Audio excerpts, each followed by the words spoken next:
అరే మామ ఇప్పుడే 'కాంతా' షో కంప్లీట్ చేసుకొచ్చా. 'లక్ష్మీ కళలో' చూసా. సినిమా అయితే నాకు చాలా నచ్చింది. కానీ ఇది అందరికీ నచ్చే సినిమా అయితే కాదు. 2 గంటల 43 నిమిషాలే ఉంటది. 3 గంటలు కూర్చోవాలి. ఈ మధ్యన వచ్చిన సినిమాలు ఆల్మోస్ట్ 3 గంటలే ఉంటున్నాయి. ప్రతి సినిమాకి వంక పెట్టే జనాలు దీనికి వంక పెట్టకుండా ఉంటారా? దట్టు ఇది ఒక యూనిక్ కాన్సెప్ట్. ఒక యూనిక్ కాన్సెప్ట్ 3 గంటలు రన్ చేశారంటే ఖచ్చితంగా దాంట్లో ఏదో ఒకటి ఎక్స్‌పెక్ట్ చేస్తారు. కానీ ఈ సినిమా ఫస్ట్ హాఫ్ మొత్తం సినిమా షూటింగ్ ఎలా ఉంటదో, అక్కడ ఎన్వైర్న్‌మెంట్ ఎలా ఉంటదో దాని మీదే ఫోకస్ చేశారు. అక్కడ చాలా మంది డిస్కనెక్ట్ అయిపోవచ్చు. కానీ ఎవరైతే మూవీ లవర్స్ ఉంటారో, ఎవరికైతే సినిమా ఫీల్డ్ ఇంట్రెస్ట్ ఉంటదో వాళ్ళైతే ఖచ్చితంగా ఫస్ట్ హాఫ్‌కి చాలా కనెక్ట్ అవుతారు. సెకండ్ హాఫ్‌కి వచ్చేసరికి సినిమా టర్న్ తీసుకుంటది. ఇన్వెస్టిగేషన్ మోడ్‌లోకి వెళ్ళిపోద్ది. అక్కడ నాకు ఒక కంప్లెయింట్ ఉంది మామ. ఏంటి మామ అది? రానా వస్తాడు.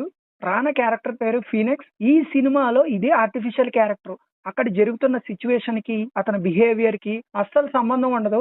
సో అది సినిమాని ముందుకు తీసుకెళ్లే క్యారెక్టర్ కాబట్టి యాక్సెప్ట్ చేయొచ్చు. End of the day climax కి వచ్చేసరికి ఏదో కొడుతుంది సీన్ అనుకున్నాను గానీ, ఒక మాట ఉంటది, ఒక డైలాగ్ ఉంటది. ఆ డైలాగ్ తో జస్టిఫికేషన్ ఇచ్చేసాడు.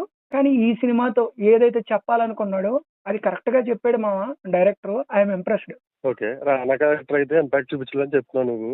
మరి మిగతా క్యారెక్టర్స్ పరిస్థితి ఏంటి? మామ ఈ సినిమాలో షో స్టైలర్ ఎవరంటే భాగ్యశ్రీ బోస్. తన పర్ఫార్మెన్స్ చాలా బాగుంటది. చాలా చోట్ల క్లోజ్అప్ షాట్స్ ఉంటాయి. ఆ క్లోజ్అప్ షాట్స్ లో కూడా తన ఎక్స్ప్రెషన్ చాలా బాగా పలికించింది.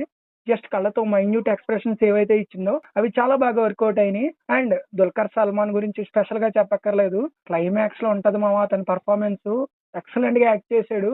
అక్కడ సిచ్యువేషన్ ని చాలా బాగా పండించాడు. భాగ్యశ్రీ దుల్కర్ ఉన్నంత సేపు భాగ్యశ్రీ దుల్కర్ ని డామినేట్ చేస్తుంది. కానీ దుల్కర్ సల్మాన్ కూడా ఏం తక్కువ కాదు.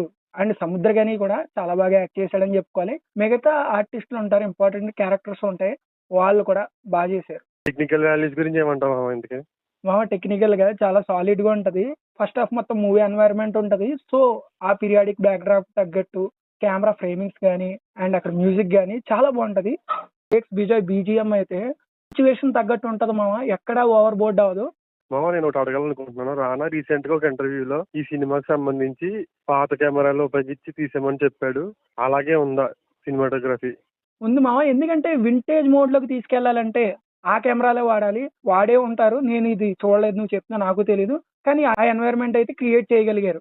ఓకే. ఫైనల్ గా మరి మన సబ్స్క్రైబర్స్ కి సజెస్ట్ చేస్తావు ఈ మూవీని? మామ ఈ మూవీని ఖచ్చితంగా సజెస్ట్ చేస్తాను. ఎందుకంటే ఇది ఒక యూనిక్ అటెంప్ట్. ఇలాంటి యూనిక్ అటెంప్ట్‌లని మనం ఎంకరేజ్ చేస్తే ఇలాంటి సినిమాలు ఇంకా వస్తాయి. ఇంకా ధైర్యంగా తీయగలుగుతారు మేకర్స్.